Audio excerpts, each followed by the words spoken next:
Hey guys, welcome back. We are back with another amazing video of the DevSecOps series. In the last two videos, we discussed about the word stride and what S and T stands for. Where we discuss about S stand for spoofing and T stand for tampering. In this video, we will discuss about the four things RIDE. What R stands for, I stands for, D stands for, and E stands for.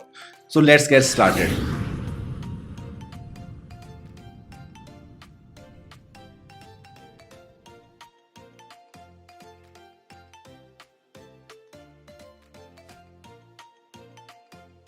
Before we start this video, I want you to please subscribe this channel, like this video and share among your friends. And don't forget to provide your valuable comments which help me to remain motivated and make such videos for you.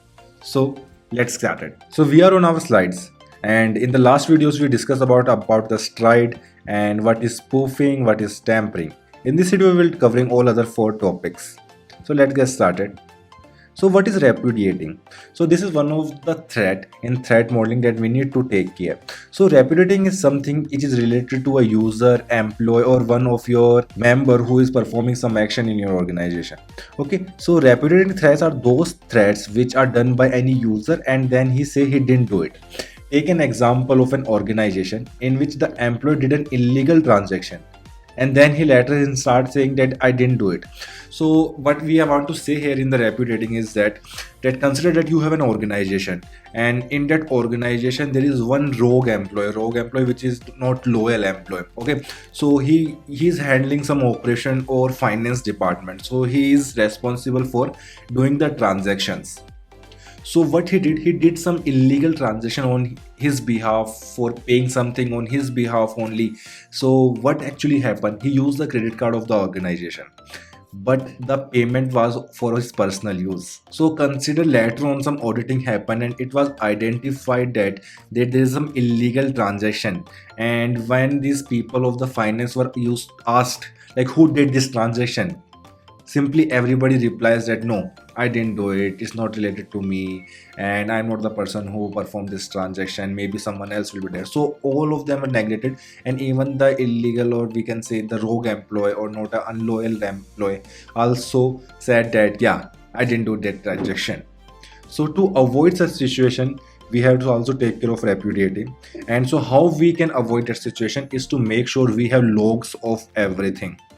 Okay, so solve this issue. What we can do is to store log of all of the transaction with username, who did that transaction, with the transaction id, what was the transaction id, medium, what I mean by medium is like the way he provided that money, either it can be bank transaction, it can be check, it can be Google UPay, and whatever can be other things. Those things need to be stored somewhere, so it will be the best way of identifying what a person did and who did it and how much amount of the money they paid. The second thing we will be discussing about information disclosure. So actually what happened, there multiple level of information are there. So consider there is a big organization and there are some leads, there are some architects, there are some high senior people, directors are there. So few information only need to be available to directors, few information only need to be available to architects, few information only need to be available to leads, and same goes with the projects also. So few information only need to be available to the site admin, few information should need to be available only to lower level of we can say user, and then only the read-only permission need to be available to the very basic level of user. So those things we need to be take care. So need to hide the sensitive information. What we mean by need to hide the sensitive information, that sensitive information might need to be available to few people, as well as their sensitive information might not need to be available to few people. Consider the sensitive director of the organization must have access to this sensitive information, as well as the normal employee of the organization must not have access to this sensitive information. Same goes for the application. The admin must have the access to this sensitive information, but the normal user must not have access to the sensitive information. Same goes for the second line. User can only see the data that which is he supposed to see, and then we follow the least privilege principle. So what is the least privilege principle? Is just the meaning that if I am a normal employee, I'm a normal user, I can only see those things in which I am supposed to see. I don't have higher privilege than that. So take the example of AWS. AWS follow the least privilege principle at the highest level. So when someone assign a permission to a user, or we can say creating a user, It's very basic permission, and you can say the least possible permission, where the user don't even have a permission to log in into the console. So this is the concept of least privilege principle. And another thing is that consider that files are there. It's going to fall into the category of the cryptography, and you are transferring those sensitive file on the channel of HTTP. So HTTP channel is unencrypted channel, and the sensitive information, if they are going through, will be going into the plain text.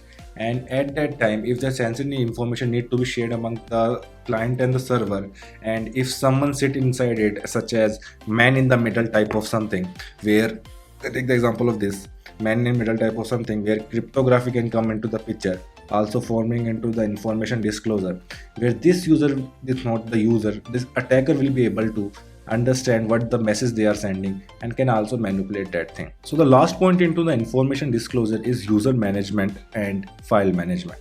So user management is just like, consider that employee left the organization. You have to make sure that whatever the permissions, whatever the different files like PAM file, SSH keys he might have, we have to now disable those keys, and also disable his user, also disable his VPN. So we have to completely revive him out from the organization once the user left. That's one of the user management example. Another thing is file management. Like consider that there is a shared resources which have some files which are shared among the employees, but who must have access to these shared resources? Every employee need to be access to this shared resource, or only the people who are in few projects need to access those resources? Take an example, there is a project which involve the automation team. So does the HR or IT people, IT means by those who handle the laptop stuff, so those people need to access those information? It's a big no. So we have to take care who have the access to different things. This is come under the user management and file management. The next thing we are going to discuss is denial of service. So while doing the threat modeling, we also have to take care that our application is always alive and high availability is there, that even in the worst case scenario our application is working and serving the user. This is the high availability.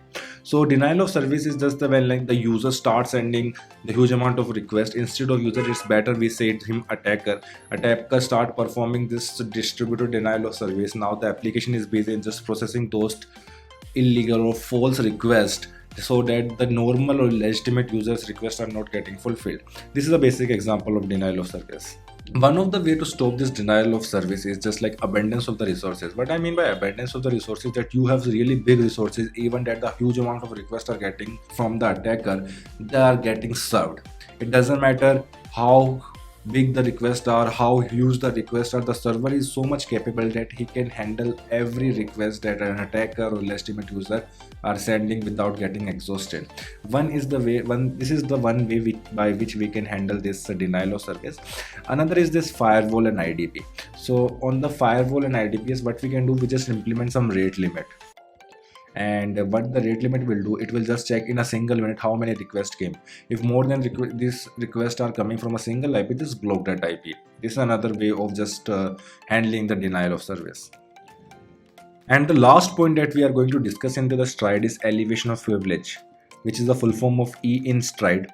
So what happened into the elevation of privilege is simply clear from the name itself, that if a normal user just able to do the functionality which is supposed to be done by some higher level user, then it is known as elevation of privilege. So to prevent that, we have to make sure a proper authorization mechanism is there, which makes sure that if a user with low privileges try to perform this action, which can only be done with the help of higher privilege user, we have to stop this lower privilege user. Some mechanism, some backend code need to be there which take care of this stuff. So that's how we completed all of the 6 points into the word stride. So guys, this was all about stride. In the next video, we will check how to perform this threat modeling with the help of Microsoft threat modeling tools, and we will see the practical demonstration of that. So make sure you subscribe this channel, like this video and share among your friends. Bye bye.